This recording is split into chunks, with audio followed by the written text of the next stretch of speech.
জন্য বলেন কথা ঠিক নেবে যে মা বোন কষ্ট করে আসছেন আল্লাহ পাক যেন মা বোনদের হায়াতের ভিতরে আল্লাহ পাক যেন বরকত দান করে সবাই বলে আল্লাহুম্মা আমিন। সম্মানিত হাজিরিন, পয়গম্বর মুহাম্মদ রাসূলুল্লাহ সাল্লাল্লাহু আলাইহি ওয়াসাল্লাম বাবুর রিফাক থেকে বর্ণনা করেছেন, বুখারী শরীফের একটি হাদিসের ভিতরে বয়ান করেছেন যে মানির বারমা কদমাহু ফি সাবিলিল্লাহি হারামাল্লাহু আলান নার। আমি আলেম হয়ে এখানে আসছে, আমার কথা আপনি বিশ্বাস যদি নাও করেন, পয়গম্বর মুহাম্মদ রাসূলুল্লাহ সাল্লাল্লাহু আলাইহি ওয়াসাল্লাম বলেন মানির বারমা কদমাহু ফি সাবিলিল্লাহি হারামাল্লাহু আলান নার। দুনিয়ার সকল মানুষের কথা মিথ্যা হতে পারে, কিন্তু পয়গম্বর মুহাম্মদ রাসূলুল্লাহ সাল্লাল্লাহু আলাইহি ওয়াসাল্লামের কথা কখনোই মিথ্যা হতে পারে না। বলেন কথা ঠিক না ঠিক?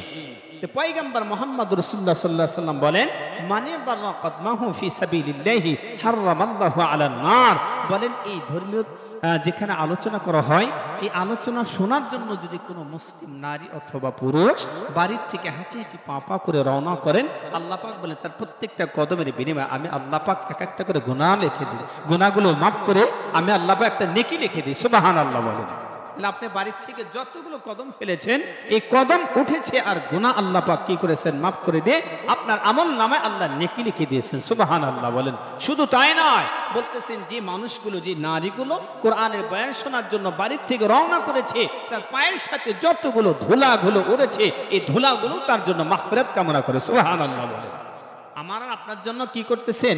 এই ধুলাগুলো পায়ের সাথে উঠতেছে, আর এই ধুলাগুলো আমাদের জন্য আল্লাহ পাকের কাছে দোয়া করে, আল্লাহ এই তোমার বান্দারা তো যাবে তোমার ঘর মসজিদের জন্য, ওখানে কি করেছে? মাহফিল দিয়েছি, মাহফিল শোনার জন্য যাবে। মালিক ওই বান্দাদের কি করেন? মালিক আপনি কি করেন? তাদের গুনাহমুক্ত করেন, তাদের জিন্দেগির গুনাহগুলো মাফ করে দেন। সুবহানাল্লাহ বলেন। শুধু তাই নাই, এই মুহূর্ত সময় গর্তের পিপিলিকা থেকে শুরু করে নিয়ে প্রত্যেকটা প্রাণী আমাদের জন্য মাগফিরাত কামনা করে। সুবহানাল্লাহ বলেন।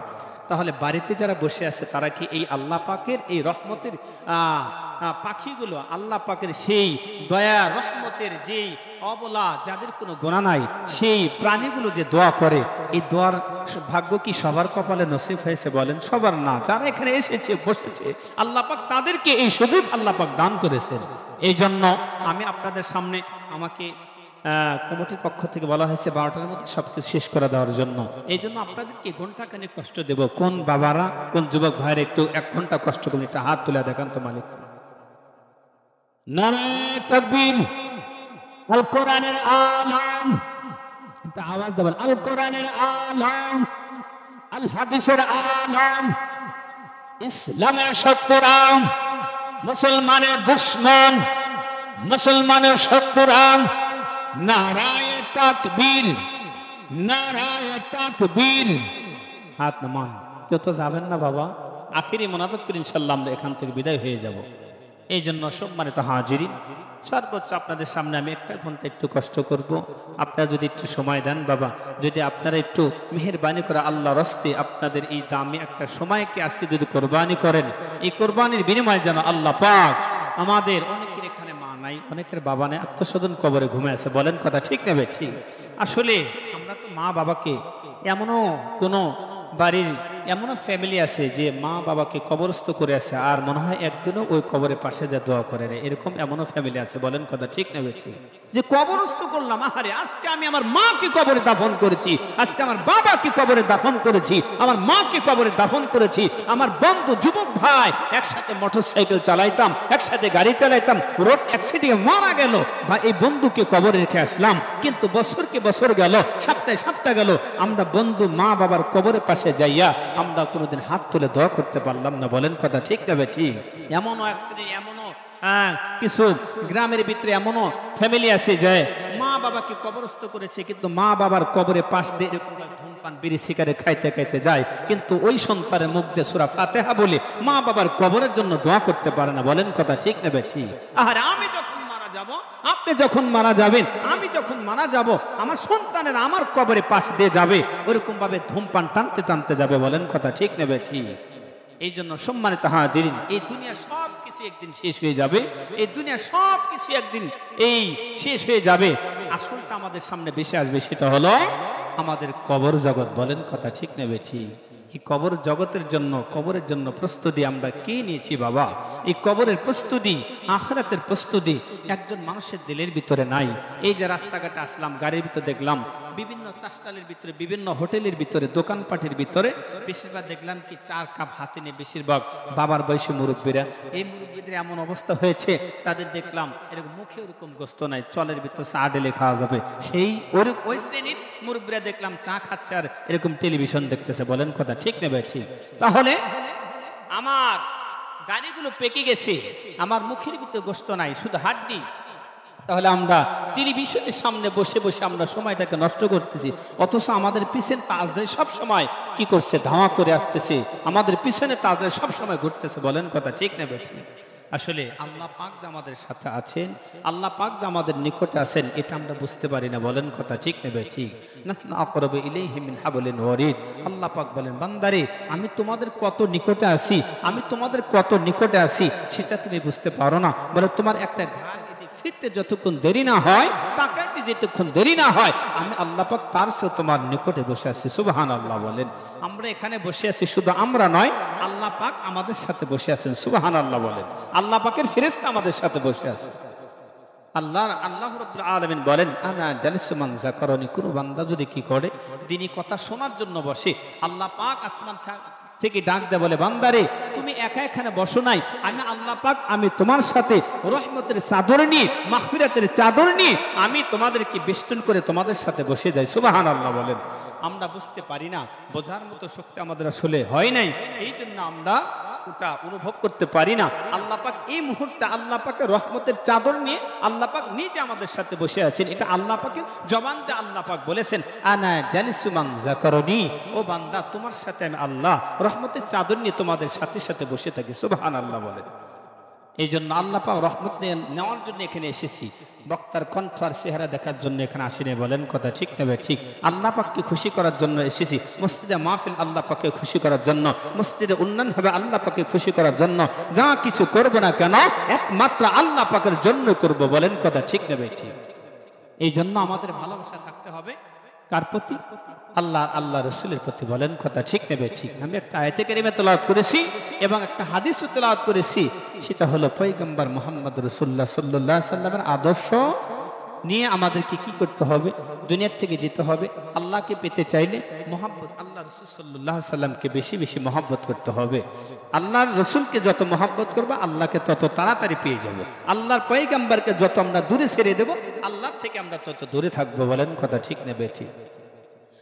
এই জন্য আল্লাহ রাব্বুল আলামিন বলেন, কোন বান্দা যদি এই দিনে মজলিসে এসে বসে যায়, আল্লাহ পাক বলেন এখানে কোরআনের আয়াত উচ্চারণ হবে, বান্দার সাথে সুবহানাল্লাহ বলবে, আল্লাহ পাক বলেন বান্দার ঈমানের পাওয়ার বাড়িয়ে দেওয়া হয়। সুবহানাল্লাহ বলেন। বিসমিল্লাহির রহমানির রহিম।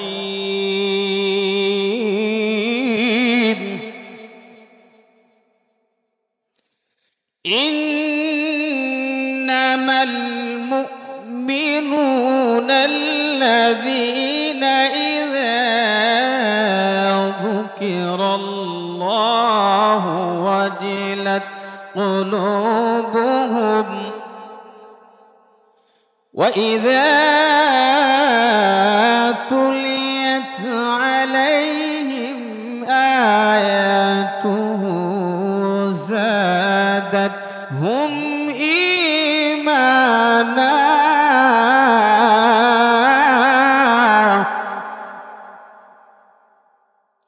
وعلى ربهم يتوكلون।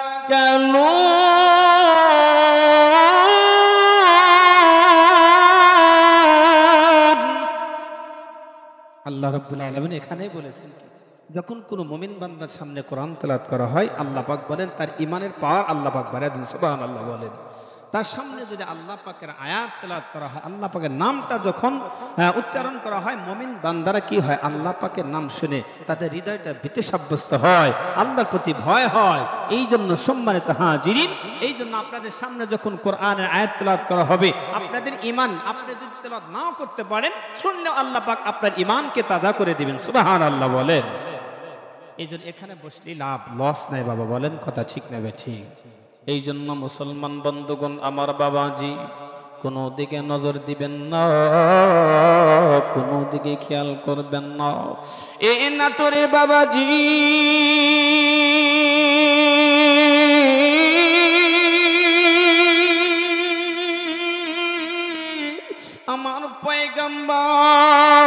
পয়গম্বর ও যুবক ও পর্দার আরে মা বোনেরা রে আমার ও বাবা একটু দেরির কান লাগায় শোনো না রে বাবা আরে একটু দিলটা নরম করো না রে বাবা আমার পয়গম্বর মসজিদে নববীর সামনে কিন্তু বসে আছে রে বাবা মসজিদে নববীর সামনে বসা আমার পয়গম্বরের সামনে দিয়ে কিছু উড়ন্ত মৌমাছি চলে যায় এই উড়ন্ত মৌমাছি পয়গম্বরকে দেখিও ডাকতে বলে মালিক গো আমাদের সামনে এমন একটা মানুষ বসে আছে মালিক এই মানুষটার সাথে আমরা একটু কথা বলতে চাই এই মৌমাছি পয়গম্বরের সামনে যে সালাম দিল ইয়া রাসূলুল্লাহ ইয়া হাবিবাল্লাহ পয়গম্বরের সামনে যখন সালাম দিয়ে দিল আমার পয়গম্বর যখন এই মৌমাছির সাথে কথা বলা শুরু করে দিল পয়গম্বর ডাক দেয় বলে মৌমাছি গো তোমরা এখান দিয়ে কোথায় উড়ে উড়ে যাও এখান দিয়ে কোথায় তোমরা যাও মৌমাছি ডাক দেয় বলে নবী গো আমরা কোথায় যাব নবী গো ও রাহমাতাল লিল আলামিন ও রাহমাতাল লিল আলামিন সরদারে কায়নাত ও মুহাম্মদ আমরা কোথায় যাব আমাদেরকে আল্লাহ পাক তো পৃথিবীর ভিতরে শুধু আমাদেরকে